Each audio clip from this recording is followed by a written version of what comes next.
Hello and welcome to the Hub on CGTN and Wang Guan. Greetings to all of you.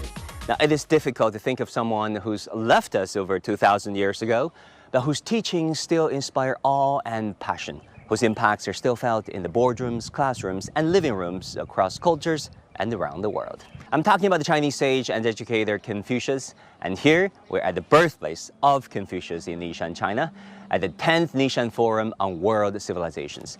It convenes top policymakers and thought leaders from around the world. We asked them this simple question: why do they think Confucius and Confucianism still matter in this day and age? Professor Sjoberg, as a native of Shandong, welcome to, I would say, a beautiful place in this beautiful province. We had the opening ceremony of Nishan Forum this year.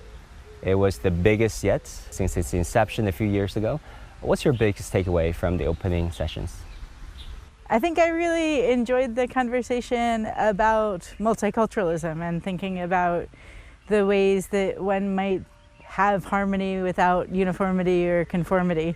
I think that there's a lot of problems in the world that is worth thinking about as a way to approach them. Yeah, if you think about the fact that people, countries, they're really not just emphasizing but utilizing their differences to make a point, to drive divisions, to even drive wedges between friends and partners. And if you think about it, that's sad and pathetic. It is, and there's a lot of ways in which hierarchy is weaponized and discrimination has become kind of a part of backlash politics, and I don't like that, and I think that we need new answers to it. Tell us about your expectations coming to this forum. We're celebrating Confucius, the sage, the educator, the philosopher, however you call it, one of the most influential figures in the Chinese cultural life, certainly. What was your expectations coming to the birthplace of Confucius, and how do you feel being here right now?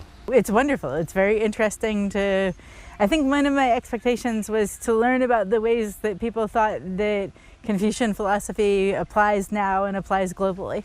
And I've been really interested to start listening and learning. And it's wonderful to be here. It's beautiful, and there's a lot of really interesting thought and conversation going on. So I'm very privileged to be here. So what have you learned about Confucius that you don't readily know? I really enjoyed listening to the former Japanese Prime Minister talk about the ways in which he thought that Confucian thought had influenced Japanese capitalism. It's different than kind of the ways that I've heard about Confucian thought influencing Chinese culture and Chinese politics. So that was something that I learned that I didn't know before.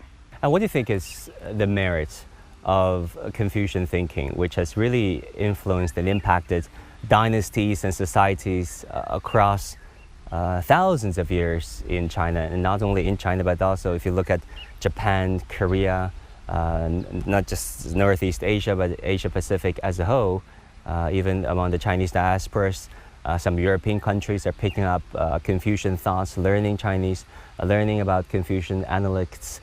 What do you think is the greatest contribution of Confucius to modern day thinking? I think that the dialogues that it's enabled, right? I think that the greatest contribution is actually just what you said, which is so many people finding it as a language to have different conversations and kind of finding it as a language to look forward and think about how to conquer contemporary global problems with kind of some of these ancient ideas. So I think that the biggest kind of pro is the way that different people from different walks of life are able to use it as a dialogue. How exactly do you foresee Confucian thinking to solve, as you put it, some of the modern day problems? What are those problems? I mean, what specific Confucian thoughts you think can, I wouldn't say a panacea to the problems, but can be at least a starting point where people can, that can really galvanize people, some of our friends in the West, to perhaps think differently than they already do? I think I'm a little bit of a pessimist about the solvability of many of the big global problems. But I think that the conversations here about kind of interhuman relationships and about the environment are really, they touch my inner pessimist and make me think that maybe there's some things that we can do. But, to me, I think one of the most interesting things that at least comes out of the conversations I've been having over the last couple of days is the way in which you might think differently about hierarchical relationships than I think is kind of the global norm right now. And I think that's one of the things that I'm attracted to a lot of the ways that Chinese thought has been talking about how we might live in harmony and live without hierarchy and think about the different ways that we might communicate and respect difference.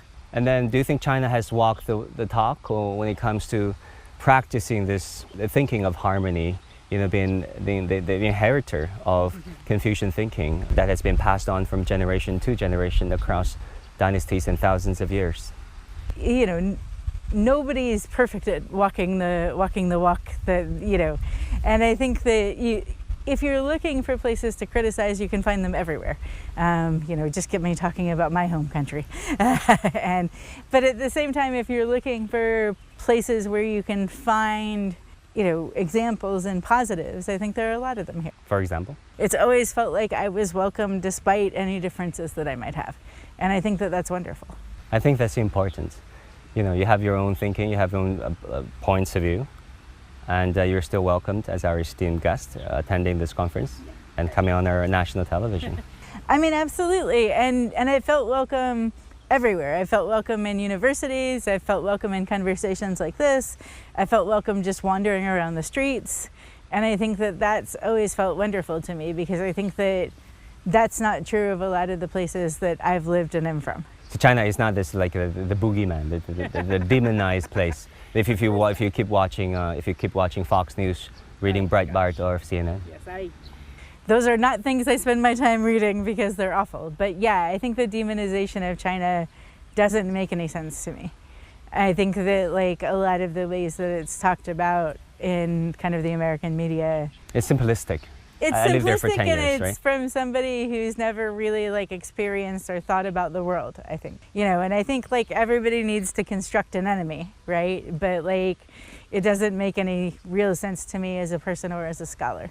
You know, Laura, the Jisha Academy is believed to be one of the earliest institutions of higher learning, and that existed over 2,000 years ago during the era of warring times in ancient China. What do you think is the value of institutions like that, and what does it say about how much value China places on higher education back in the day?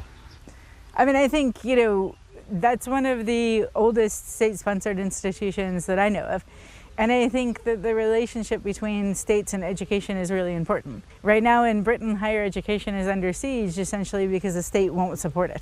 And that means that a lot of students aren't going to have access to the same education that they did before. And so to me, the kind of state sponsorship and engagement in research and education is really important because it does what Jisha did, which is kind of make there be a possibility for creative and deep thought. And then that thought can influence the way that society works. So I think it is an amazing example and that it's really important for states to invest in education and research. Laura, great to have you and welcome to China, and shall I say welcome back to China in case I didn't see you. Yes, thank you.